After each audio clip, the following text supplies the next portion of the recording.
Bonjour, donc nous allons ici regarder la correction d'exercice résolu, page 126 du livre Hachette, manuel première S physique chimie. Donc l'exercice est un exercice assez calculatoire mais très classique, dans le sens où il va vous apporter des informations et vous démontrer des informations en gros qu'on a vues dans le cours.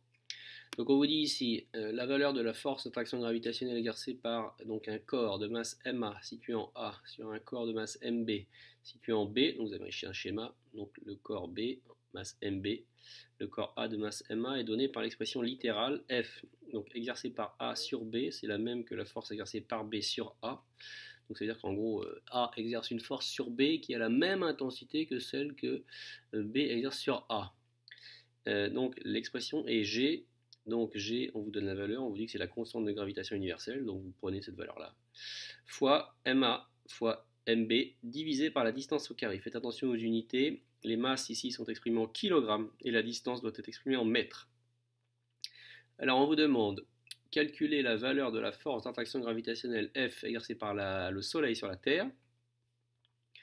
Ensuite, on vous dit comparer cette valeur à celle qu'exerce donc la force d'attraction gravitationnelle, la force exercée donc par le noyau sur l'électron d'un atome d'hydrogène.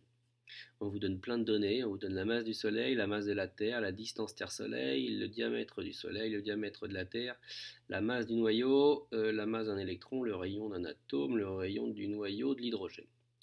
Donc, c'est à vous de vous débrouiller avec ça. Donc, essayez de le chercher pendant un petit quart d'heure. Essayez de calculer, de vérifier si vous faites bien les bonnes unités. Puis ensuite, commencez à regarder si vous n'y arrivez pas, les conseils et ensuite la solution rédigée. Encore une fois, il faut vraiment que vous vous rendiez compte de la difficulté de cet exercice-là en essayant de vous faire vos applications numériques par vous-même. Alors, donc ensuite, quand on regarde les conseils qu'on vous donne, les conseils qu'on vous donne sont les suivants. On vous dit comment calculer donc la valeur d'une force d'attraction gravitationnelle. Il faut rechercher les données utiles au calcul de la valeur de la force d'attraction gravitationnelle, donc les masses de la Terre et du Soleil, ainsi que la distance entre ces deux astres. Le calcul doit être fait donc en une seule étape en utilisant convenablement la touche puissance de 10 de la calculatrice. Donc ça veut dire quoi? Ça veut dire qu'en fait, quand on vous dit le calcul doit être fait en une seule étape, ça veut dire qu'il faut tout taper en une seule fois. Le résultat doit être écrit avec le bon nombre de chiffres significatifs, donc ça je vais vous expliquer ce que ça veut dire. Donc ensuite, si je reprends la force d'attraction gravitationnelle, donc on vous dit avec les notations de, je vais essayer de tout mettre dans la page pour la première question, voilà. Donc là ici vous avez la formule, et là vous avez celle qui est appliquée donc pour le cas présent.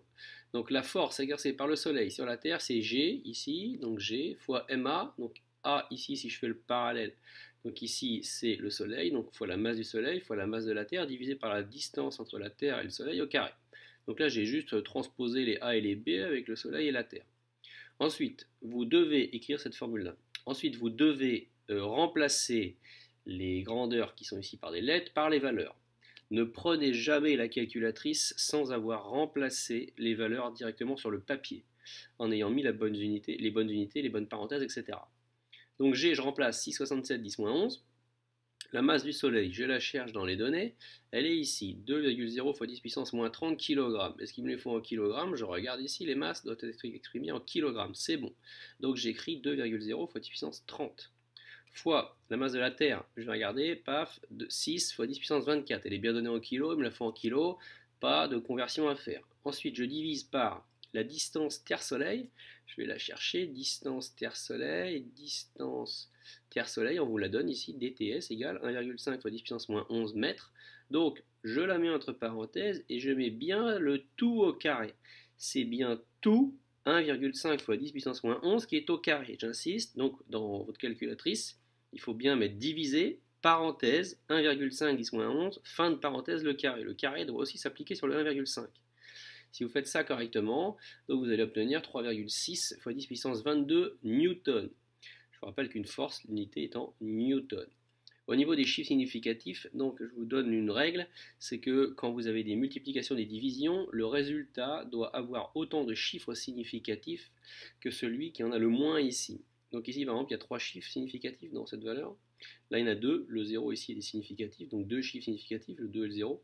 Ici il y a 2 chiffres significatifs, le 6 et le 0, et là il y a 2 chiffres significatifs. Donc le minimum entre 2, 2 et 3 c'est 2, donc on écrit ici 3,6, donc ça veut dire qu'il y a 2 chiffres significatifs, le 3 et le 6. Donc on écrit la phrase, la valeur de la force d'attraction gravitationnelle exercée par le Soleil sur la Terre est de 3,6 fois 10 puissance 22 newtons. Ensuite, on fait la même chose pour l'électron et le noyau.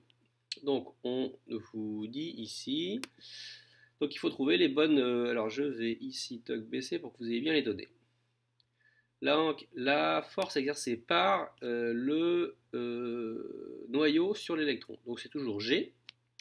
Donc vous voyez ici, là, moi je serais E, j'aurais écrit la formule, donc c'est-à-dire F du noyau sur E, ça serait donc la charge du noyau, donc on vous la donne ici, non, la masse de G fois la masse du noyau fois la masse de l'électron divisé par la distance entre le noyau et l'électron, le tout au carré.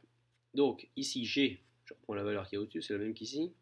Alors ici il me faut, si j'ai le noyau, donc la masse du noyau, je regarde ici, on me le donne. Donc masse du noyau d'hydrogène, on me le donne bien en kilos, donc je le mets ici, c'est OK. La masse de l'électron, je la cherche, masse de l'électron, 9,11 10-31, elle est bien en kilos, il me la fait en kilos, pas de conversion, je recopie. Ensuite, il faut que je cherche la distance entre le noyau, donc le centre du noyau, et l'électron. Alors, je regarde, ça correspondrait à quoi? Donc, au niveau des données, ça ne correspond pas à une masse. Est-ce que c'est la distance Terre-Soleil? C'est pas ici. Est-ce que c'est donc le rayon d'un atome d'hydrogène? Bah oui, ça correspondrait bien au rayon d'un atome, puisque donc on va dire que dans un atome, on a vu que c'était un noyau au centre et des électrons en périphérie. Et si vous prenez la périphérie de l'atome, vous êtes bien à la distance maximale en fait. Donc 5,3 10-11 mètres. Donc ici, ils ont pris 5,3 fois 10 puissance moins 11, et encore une fois, ils ont mis le tout ici, entre parenthèses, au carré. Quand vous faites ça, vous trouvez 3,6 fois 10 puissance moins 47 newtons. Alors ensuite, on vous dit comment comparer les deux valeurs. Vous avez deux valeurs. Vous en avez une ici qui est gigantesque, puisqu'on est à 10 puissance 22 newtons, donc il faut imaginer 1 et 22 zéros. Et là, on est à 10 puissance moins 47. 10 puissance moins 47, ça veut dire que 0,1, c'est 10 puissance moins 1. Donc il faut imaginer qu'ici on est à 0, vous mettez 46 zéros, et 46 zéros après la virgule, vous mettez 3 et 6. Donc là on est quand même à une valeur qui est très très très très faible. Donc ils font le rapport ici entre les deux forces. C'est toujours un moyen assez simple de comparer. Pour comparer deux grandeurs, vous les divisez. Alors je vous conseille très très très fortement de diviser, parce que d'a priori on peut toujours diviser dans l'autre sens. Divisez toujours le plus grand par le plus petit.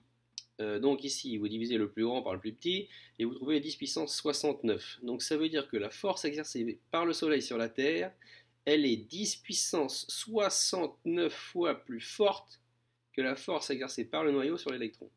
Donc je ne sais pas si vous imaginez, mais c'est quand même assez faramineux. Je vous rappelle que 1 milliard c'est 10 puissance 9, 1 million 10 puissance 6, et là, vous êtes à... Donc si cette force-là a été 1 milliard de fois plus forte que celle-là, on aurait ici 10 puissance 9. Donc vous imaginez que là, on est à 10 puissance 69 fois plus grande.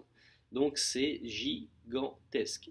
Donc c'est pour ça que ici, on a dit tout à l'heure que ici, donc dans les domaines astronomiques, les forces, les interactions qui prédominaient, donc c'était ici donc l'interaction qui était l'interaction gravitationnelle.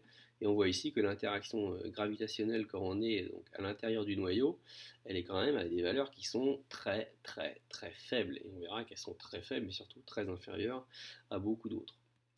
Voilà, donc j'espère que cette petite relecture de l'exercice, donc page 126, vous sera utile.